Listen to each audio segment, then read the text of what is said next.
Good morning, ladies and gentlemen. Welcome back to another video. Today we're gonna get ready for Halloween. I admit, with all the things going on, I'm not exactly feeling like partying, but you know, doing something nice for Klaus, for the family, so we're gonna make some goodies.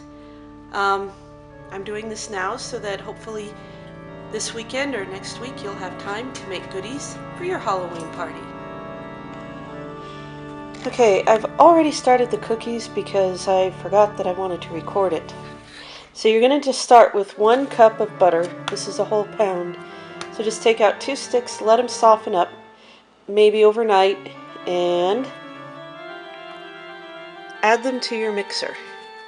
Along with 1 cup of white sugar and 1 cup of brown sugar, and then cream them together until they're nice and smooth.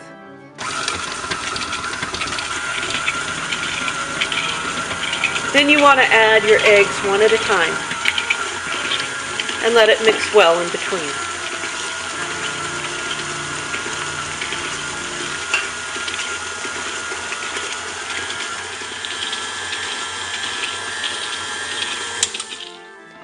When it's well mixed, we're going to add in a cup of cocoa powder and 3 teaspoons of vanilla.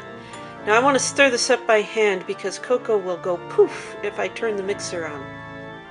Okay, so here I've kind of stirred it up a little bit. So I've stirred this up a little bit by hand, and now we're just going to mix this. This again is cocoa powder and vanilla. It still poofs. It's just not as bad. And once that's well mixed, we're going to add in a teaspoon of baking powder. And don't forget to stop the mixer and scrape down the sides of the bowl. You can see how the baking powder is kind of stuck there. So I'm going to stop this, scrape it down, I'll get it started again. Okay, after scraping down the side of the bowl, I'm going to add my baking soda. Okay, and just like with the baking, with the cocoa, I want to mix this up a little bit by hand. It's going to get really stiff after each addition, so you don't want to put all 3½ cups in at one time, because then you'll end up with a really big flour cloud. But doing it a little bit at a time, 1 cup at a time, then you can mix it up like this by hand, and then get the mixer on, mix this in before you do the next step, before you add any more, I should say.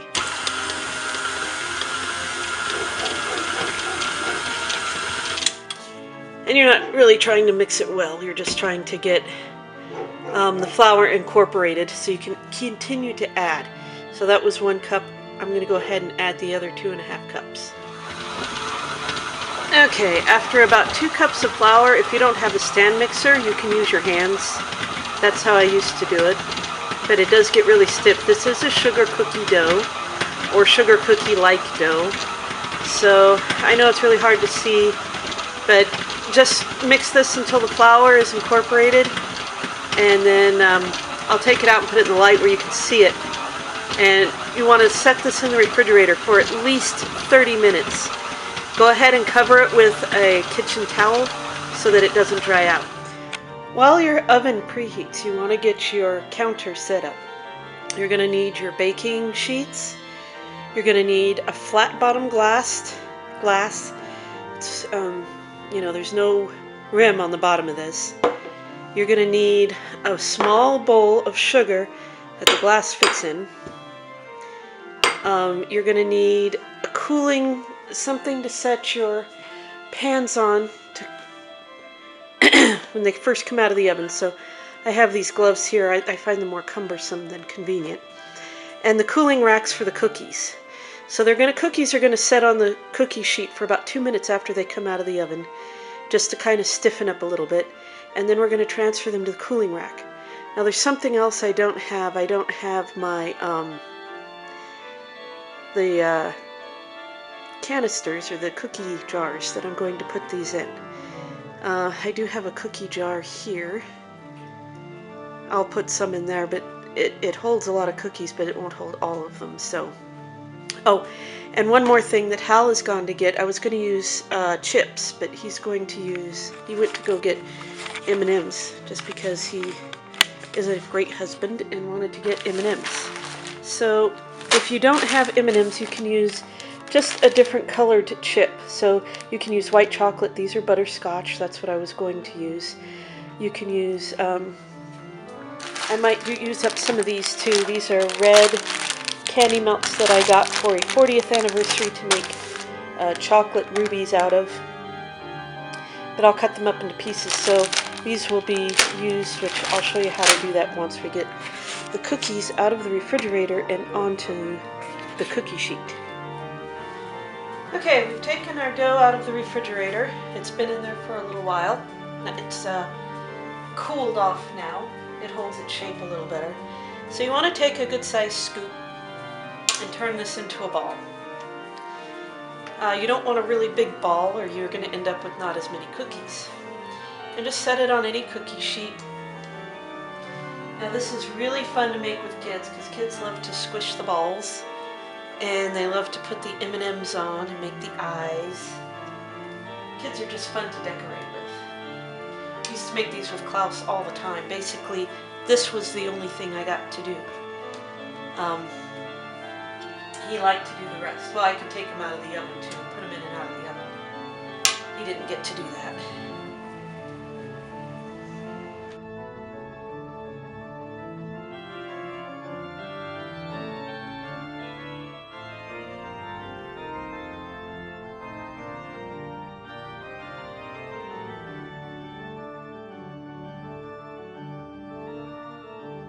Okay, now is where the sugar comes in.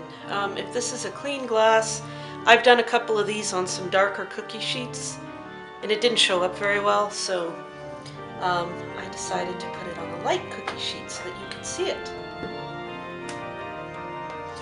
So you do want to kind of squish these down. You want to make sure that they're as close to being uniform thickness as possible. So if you have one kid doing this, make sure one kid does it for each sheet. They can take turns. And you definitely don't want them too thin.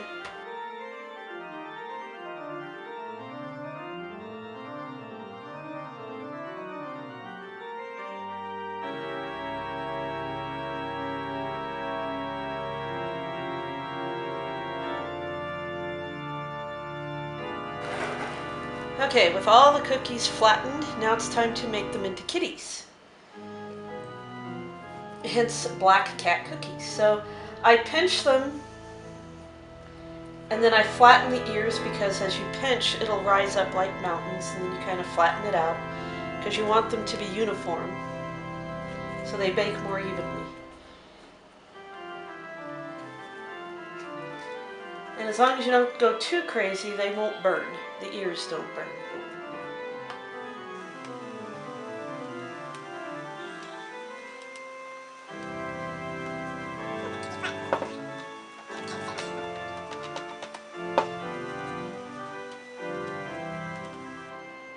Alright. With that done, it's time to get our colored candies out and give the kitties some eyes.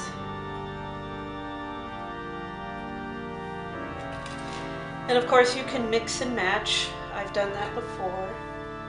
So let's see. Usually get a blue eye and a green eye with some kitties. So there we go.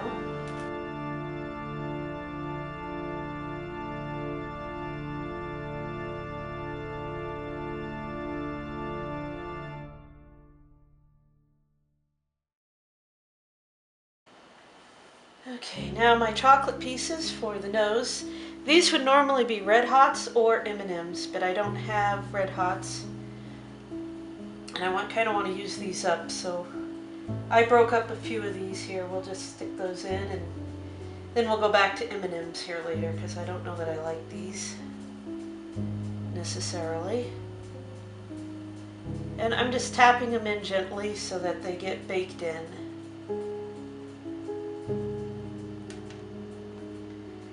Go. And last we need a fork, which I didn't say earlier, but we need a fork so we can give the cat it's whiskers.